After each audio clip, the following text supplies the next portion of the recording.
Come on, should I have broken this rule? Hi, I'm Bill Fitzpatrick. This is the Way of the Action Principles. I'm pretty good at selecting tenants. And I'm not, I think I'm a pretty good judge of character. I'm not easily conned.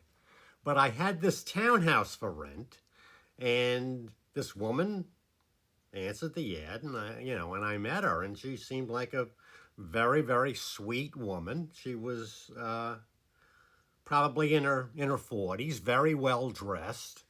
And then she's telling me that she's the head of the choir at the church. And I'm saying, oh wow, this is very nice. And then she's telling me that she's very, very close, that she wanted a 2-bedroom because she had a nephew who was a Catholic priest, and he came like one weekend a month to stay with her. And I'm listening to all this.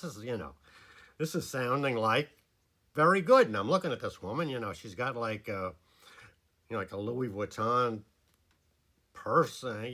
She looks like she's very wealthy, and she had driven up in a BMW. I mean. So, smart Bill,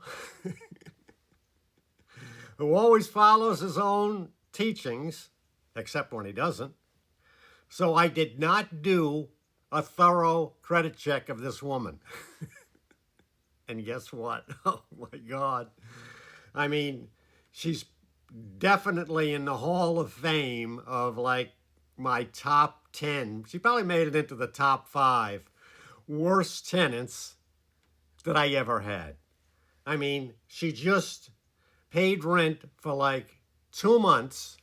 And then like the 3rd month, she says, well, you can use my security deposit. And I said, no, that's not what your security deposit is for. No, you actually have to pay the rent. Well, And then it started, one excuse after another, after another, after another. I mean, I went to her and, and I saw her and I went in there. I mean, she had like, everything was very, very expensive. As I said, she had the BMW. She's got very expensive clothes on. She's got a Rolex watch on. She's, I'm saying, you look like you got plenty of money. How come you don't pay the rent? Well, I tell you, I'm just going through this rough patch, and and I'm trying to do this. I'm saying, I gotta look into this thing. So, I mean, this got very, very bad. Okay, so I'm thinking, should I go to court? Should I go? I mean, after like 4 months. This woman has got me totally tied up here. I'm completely screwed. Okay, so I go and we start the court proceedings against her, but this, you got to be careful with the tenants, because if you get a bad one, it's not always easy to get them out. I mean, what I tried to do was to buy her out. I said, I'll give you $1,000 if you if you leave. And she was like going, we could probably work something out for like 20,000. Are you insane? She wanted like $20,000 to move. I said, I'm not gonna, you already owe. No, I'm not doing that. So we started to do some investigating. And I find out this woman, I had called up the church. And they said, no, she's the head of the choir. She's the head of the choir. She's I don't know. We have a very good relationship with her and everything. So we're investigating this woman. We find out she's a high-class escort.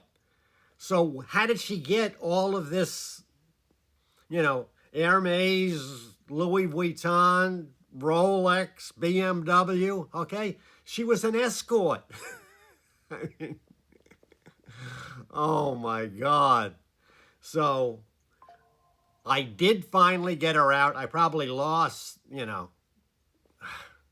5 figures to this woman. I mean, it was absolutely terrible. But it was like, just because this woman was sweet talking and well dressed and all of that, doesn't mean that she couldn't con me. I mean, she was a pretty good con woman. I don't know how she was as an escort. I didn't find that out. Okay, but I learned a lesson. Take from this what you will, improve yourself, help others.